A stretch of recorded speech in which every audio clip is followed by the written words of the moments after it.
பிஸ்மில்லாஹிர் ரஹ்மானிர் ரஹீம். அல்ஹம்துலில்லாஹ் வஸ்ஸலாத்து வஸ்ஸலாமு அலா ரசூலில்லாஹ் வ அலா ஆலிஹி வஸஹ்பிஹி வமன் வாலா. ஈமானுடைய தூண்களில் நாம் 5வது தூண் வல் யௌமில் ஆஹிர், இறுதி நாள் மீது நம்பிக்கை கொள்வது என்கிற தலைப்பில் இருக்கிறோம். ஷேக் முஹம்மது அப்துல் வஹாப் ரஹிமஹுல்லா ஈமானுடைய அடிப்படைகளையும் சேர்த்து குறிப்பிட்டிருக்கிறாங்க. அதில் ஷேக் சாலிஹுல் உசைமின் ரஹிமஹுல்லா அது ஒவ்வொன்றை விளக்கும்போது இந்த இறுதி நாள் மீதான நம்பிக்கை என்பது என்ன, அல் யௌமுல் ஆஹிர் அப்படிங்கிற இறுதி நாள் குறித்த நம்முடைய நம்பிக்கை. அதாவது மனிதர்கள் அனைவரும் உயிர்ப்பித்து எழுப்பப்படும் நாள் தான் மறுமை நாள். அந்த மறுமை நாளில் அல்லாஹு தாலா ஒவ்வொருவரையும் விசாரிப்பான், கேள்வி கணக்கு கேட்பான், அதற்கு பிறகு தீர்ப்பளிப்பான். ஒருவருக்கு நற்கூலியோ அல்ல தண்டனையோ வழங்கப்படும். இந்த இறுதி நாளை பற்றிய நம்பிக்கைகளில் 3 முக்கியமான விஷயங்கள் இருக்குது. முதலாவது, உயிர்ப்பித்து எழுப்பப்படுவதை நம்புவது. அல்லாஹ் தஆலா இந்த வானங்கள் பூமி அனைத்தையும் அழிப்பான், சூர் ஊதப்படும், பிறகு அழிக்கப்படும். பிறகு 2வது சூர் ஊதப்பட்ட பிறகு அனைவரையும், மனிதர்கள் எல்லோரையும் அல்லாஹ் தஆலா உயிர் கொடுத்து எழுப்புவான். அப்படி எழுப்பப்படுகிறவர்கள் காலில் செருப்பு இல்லாமல், ஹத்னா செய்யப்படாமல், உடம்பில் ஆடை இல்லாமல் நிர்வாணமாக இருப்பார்கள். இதே நிலையில் அல்லாஹ்வுக்கு முன்பு அவர்கள் திரண்டு நிற்பார். கமா பதனா அவ்வல ஹல்கின் நுஈதுஹு வஅதன் அலைனா இன்னா குன்னா ஃபாயிலீன்.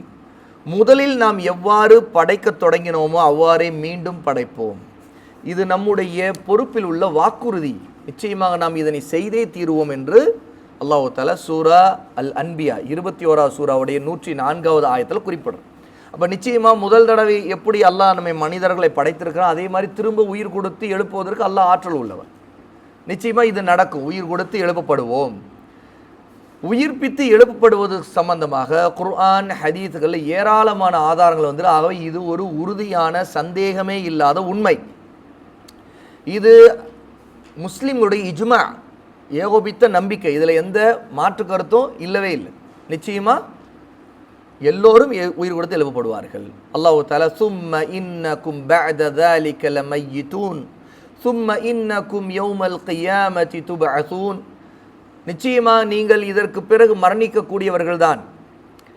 நிச்சயமாக நீங்கள் மறுமை நாள் என்று உயிர் கொடுத்து எழுப்பப்படுவீர்கள் என்று அல்லாஹ் தஆலா சூரா அல் முஃமினூன் 23வது சூராவுடைய 15, 16 2 ஆயத்தில் குறிப்பிடுறார். ரசூலுல்லாஹி ஸல்லல்லாஹு அலைஹி வஸல்லம் ஹதீஸ், யுஹ்ஷருன் நாஸு யௌமல் கியாமத்தி ஹுஃபாத்தன் உராத்தன் உர்தன்.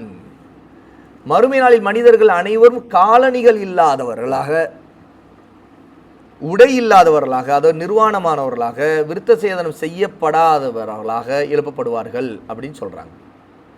ஆயிஷா ரலியல்லாஹு அன்ஹா அறிவிக்கக்கூடிய இந்த ஹதீஸ் சஹீஹ் முஸ்லிமில் 2859வது ஹதீஸாக இடம்பெறும். ஆக இந்த செய்தி ஆதாரபூர்வமான, எந்த சந்தேகத்திற்கும் இடமில்லாத ஒரு உண்மை. இதை எல்லா நபிமார்களும் தங்களுடைய மக்களுக்கு சொல்லியிருக்கிறாங்க. ஆகவே தான் எல்லா நபிமாருடைய சமுதாயங்களும் மறுமை நாளை நம்பிக்கை கொண்டிருக்கிறாங்க.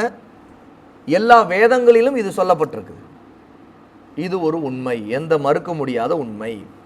இதற்கு பிறகு அல்லாஹ் தஆலா நற்கூலி கொடுப்பான் அல்லது தண்டனை கொடுப்பான். அப்போ விசாரணைக்கு பிறகு இது நிச்சயமாக நடக்கும். இதற்காக மனிதர்கள் எழுப்பப்படுகிறாங்க. அஃபஹஸிபதும் அன்னமா ஹலக்னாகும் அபஸன் வ அன்னகும் இலைனா லா துர்ஜஊன். அல்ஹம்துலில்லாஹ் யஹ்தீகுமுல்லாஹ் வ யுஸ்லிஹு பாலக்கும்.